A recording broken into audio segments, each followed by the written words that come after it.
¿Qué tal, amigos? En los últimos días estamos viendo una metamorfosis en el presidente de los Estados Unidos, el senil Joe Biden, que está en plena carrera electoral, una carrera electoral que ve cada vez más cerca, pero a su vez cada vez más lejana en cuanto a lo que victoria refiere, porque todas las encuestas están diciendo de que Trump va a ganar en aquellos estados en los cuales perdió en las pasadas elecciones y que le permitieron a Biden llegar a la Casa Blanca. Bueno, esos estados nuevamente se han volcado hacia el Partido Republicano y Biden estaría perdiendo las próximas elecciones, convirtiéndose en uno de los pocos presidentes en la historia de Estados Unidos que pierde una reelección a pesar de tener todo el estado a su favor. De la misma manera que lo perdió en su momento Trump, ahora le tocará a Biden. No son muchos, podríamos hacer memoria, pero no vale la pena perder el tiempo, porque tendríamos que empezar por lo menos en Jimmy Carter, para hablar de presidentes que perdieron la reelección, y casualmente estamos hablando de otro presidente antisemita como lo es Jimmy Carter. ¿Por qué digo que Jimmy Carter es antisemita? Por un tema muy sencillo. Es alguien que siempre le echa la culpa a Israel, financia a todas las ONGs que culpan a Israel. Ahora Biden está preocupado por los dos norteamericanos que lamentablemente murieron en un ataque erróneo de Israel, que se ha dedicado a hacer ataques quirúrgicos desde el comienzo de la guerra para minimizar la muerte de civiles gazatíes. De hecho, cuando haya números oficiales y no números de Hamas, que es el poder ejecutivo de Gaza y quien da los números de los muertos civiles en la actual guerra, nos vamos a desayunar que la mayoría de los civiles que han muerto en Gaza han sido víctimas de fuego de Hamas, ya que un gran porcentaje, no la mayoría, pero un gran porcentaje de los misiles lanzados hacia civiles israelíes en territorio israelí han fallado y han caído en el propio territorio gazatí, matando miles de gazatíes. Y bueno, finalmente el mundo descubrirá que Israel no inventó misiles que detectan mujeres embarazadas o bebés para asesinar. Volviendo a Biden ya ha culpado sin tener ninguna prueba. La única prueba es que Israel reconoce que se equivocó y está estudiando por qué razón, está investigando por qué razón estos autos fueron atacados y por qué razón estos inocentes trabajadores de una ONG han muerto. Cosa que por otro lado es fría, pero es lógica. Si vos vas a un lugar que es territorio de guerra, tenés grandes posibilidades de salir en un cajón de ese lugar, porque en la guerra la gente se muere. Entonces, no lo tomemos como algo, qué raro, murieron 7. No, han muerto mucho más. Y no todos los muertos son culpa de Israel, sino todo lo contrario. La mayoría de los muertos son responsabilidad del agresor, que es Hamas, movimiento islámico radical que quiere matarte a vos y a mí y a todos los que piensen diferente a ellos, y que lamentablemente mucha gente defiende. Ahora vemos a Biden que quiere mantener un poco de distancia de Israel por un tema meramente electoral, porque necesita que la extrema izquierda de su partido demócrata salga a apoyarlo. Y lo único que logra es que un porcentaje importante de los votantes de los Estados Unidos digan, este señor senil no puede estar más a cargo de la administración de la Casa Blanca, y es ese importante núcleo de norteamericanos el que va a terminar definiendo la elección a favor de Trump, que por supuesto no es alguien que sea santo de mi devoción, pero bueno, cuando uno tiene que votar entre dos, a veces no vota al que quiere, sino que vota en contra del que no quiere. Y hoy al que yo no quiero es a Biden, por estar haciendo justamente este juego político barato y que lo ha llevado a ponerse en contra del Estado de Israel, de la misma manera que se ha puesto en contra de Ucrania, diciéndole, yo te daría armas, pero te las daría únicamente para que te defiendas. No ataques tiene prohibido Ucrania atacar territorio ruso, tanto por parte de Estados Unidos como por parte de la OTAN, otra sociedad militar cobarde que no ha hecho absolutamente nada por Ucrania. Todo lo que han hecho es por la galería. No han ayudado absolutamente en nada a Ucrania. Lo único que han hecho es estirar la guerra, aumentar la cantidad de muertos e impedir que Ucrania se defienda como uno se tiene que defender en una guerra. La única defensa que existe en una guerra es atacar, y a Ucrania le prohíben atacar. Y ahora quieren hacer lo mismo con Israel, pero no lo van a lograr. No lo van a lograr. Israel se va a seguir defendiendo hasta que elimine al último soldado de Hamás. Es lo que va a suceder, porque por una razón muy sencilla, porque Israel no tiene otra opción. Israel no puede perder una guerra, porque si Israel pierde una guerra, los judíos desaparecen del mapa.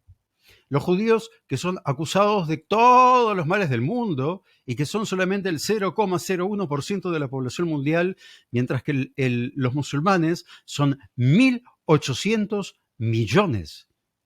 Con que el 10%, ¿qué digo el 10%? Con que el 5% sea radical, y cuando digo radical me refiero a gente que se pone un chaleco bomba y sale por ahí a inmolarse, a matar al que sea, porque ellos no matan judíos, matan a todos los que son diferentes a ellos. Bueno, a esa gente le tiene miedo Biden. A esa gente le tiene miedo la OTAN. Y contra esa gente está luchando Israel. Israel no tuvo ningún tipo de problema, no se acobardó, y cuando se enteró que en la embajada, en el consulado de Irán en Siria, estaban reunidos los principales dirigentes de la Guardia Revolucionaria encargados de transportar las armas, la logística, no de transportar, encargados de la logística del transporte de armas desde Irán hacia Siria y el Líbano, no lo dudó. Se las hizo pelota. Mandó los F-35 y los voló. Y eso es lo que hay que hacer. En una guerra se responde con más guerra. No se responde con Alicia en el País de las Maravillas. Miren, muchachos, no hay que matar a este, no hay que matar al otro, no hay que atacar. No, miren, nos podemos sentar a dialogar. ¿A dialogar con quién? Si no hay con quién dialogar. Israel, más de una vez, muchísimas veces, ha intentado sentarse a dialogar con los enemigos, pero los enemigos no están interesados en dialogar porque lo único que quieren es la desaparición del Estado de Israel. No quieren la convivencia de dos estados. Eso de que siempre dicen dos pueblos, dos estados, los palestinos, ni siquiera los palestinos, gran parte del mundo árabe, y hoy ni siquiera gran parte del mundo árabe. Ese islamismo radical es el que se opone a esos dos estados porque quiere la destrucción del Estado de Israel. Siempre la ha querido. Desde la fundación del Estado de Israel en 1948, cuando inventaron la Nakba, el Día de la Desgracia, cuando dicen que los judíos expulsaron de Israel a los palestinos, mentira, una de las grandes mentiras del siglo XX.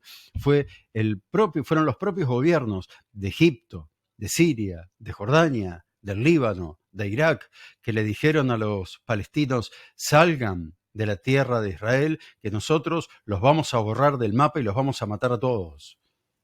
Y perdieron la guerra, y ahí están los palestinos refugiados por culpa de Israel, no, refugiados por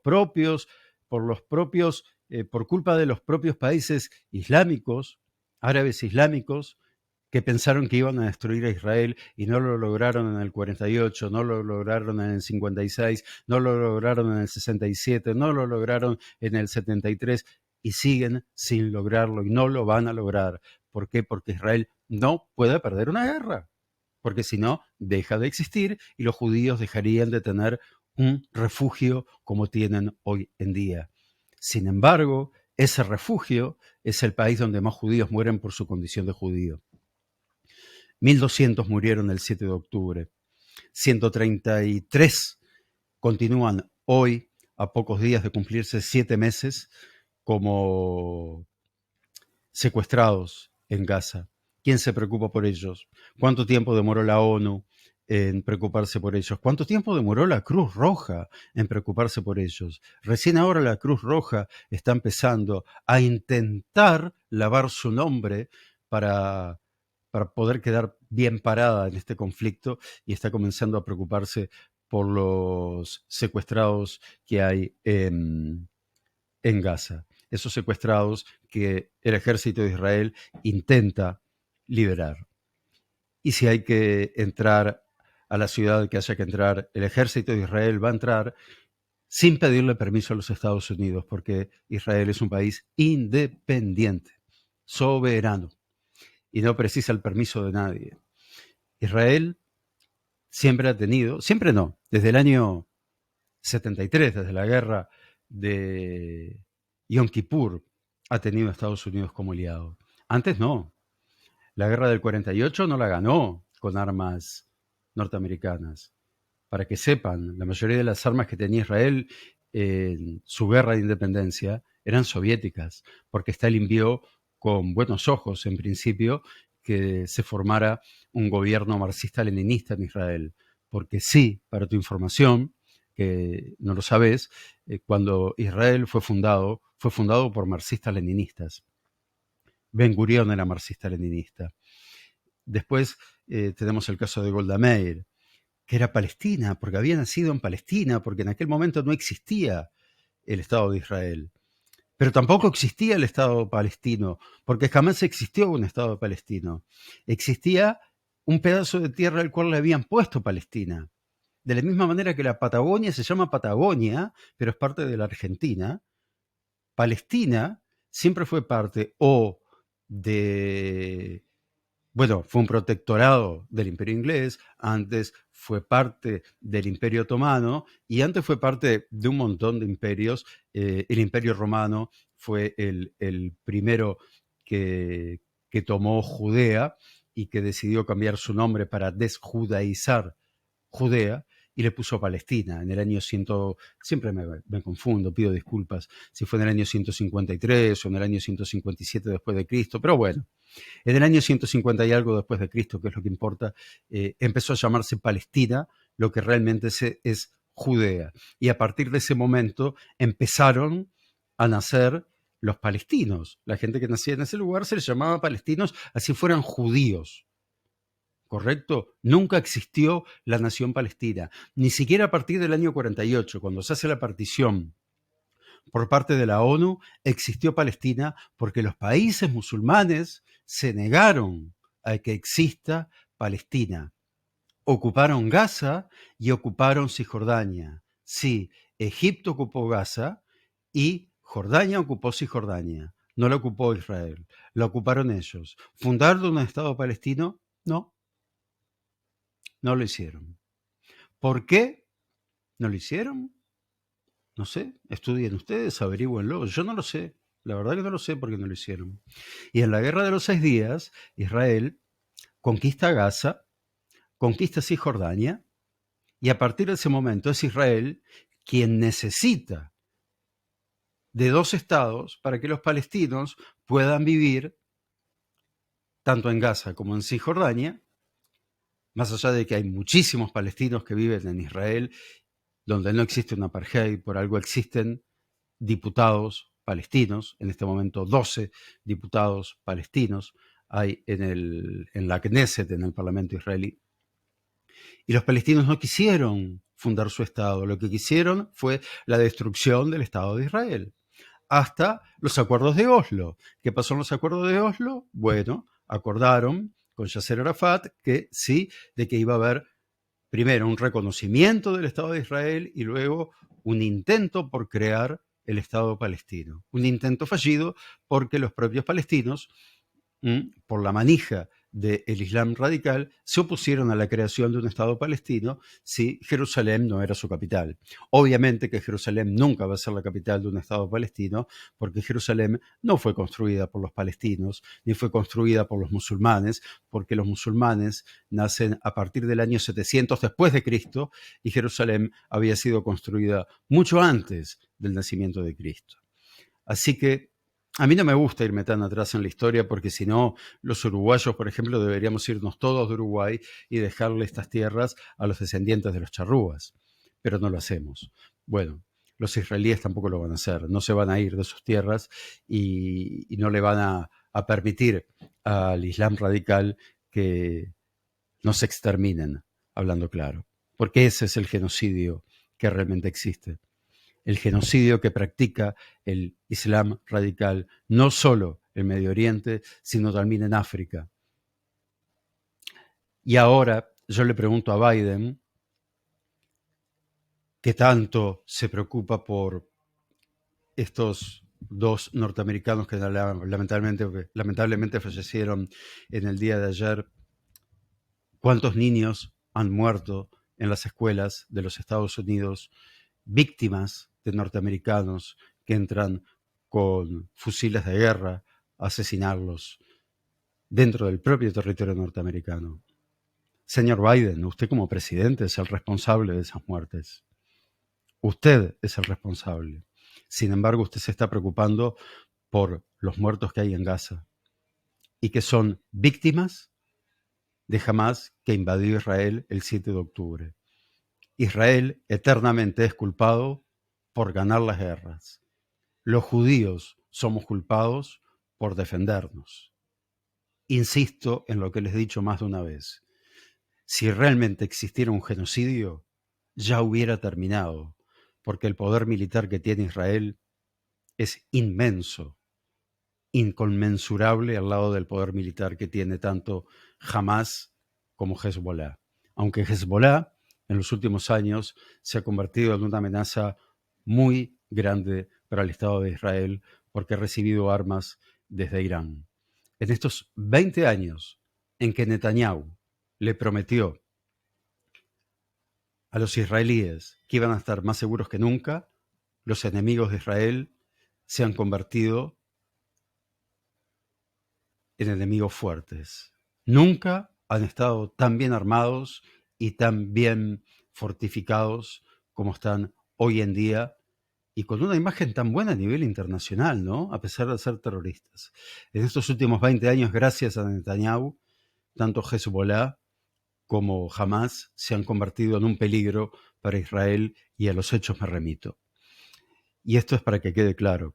Yo no defiendo al gobierno de Israel. Yo defiendo al Estado de Israel, defiendo el derecho a la existencia del Estado de Israel y defiendo el derecho del pueblo judío a tener su Estado. Nunca me van a ver defender a Netanyahu, pero tampoco me van a ver atacarlo como lo atacan algunos que no tienen idea el daño que le hacen a Israel cuando atacan a su gobierno. Eso es algo que tienen que solucionar los israelíes, no los judíos que vivimos en la diáspora. Que lo solucionen los israelíes. Yo sí tengo derecho a decir, quienes vivimos en la diáspora, tenemos derecho a decir, ¿me gusta o no me gusta Netanyahu? Bueno, a mí no me gusta. A mí no me gusta. Y ya expliqué por qué. ¿Sí? Espero que haya quedado claro. A mucha gente que piensa que, no hables de tal cosa, y que me dice, no hables en contra de Netanyahu. Yo no hablo en contra de Netanyahu, simplemente lo aclaro. Yo no estoy a favor de Netanyahu y si yo viviera en Israel, no votaría por Netanyahu y estaría en las calles manifestándome en contra de él.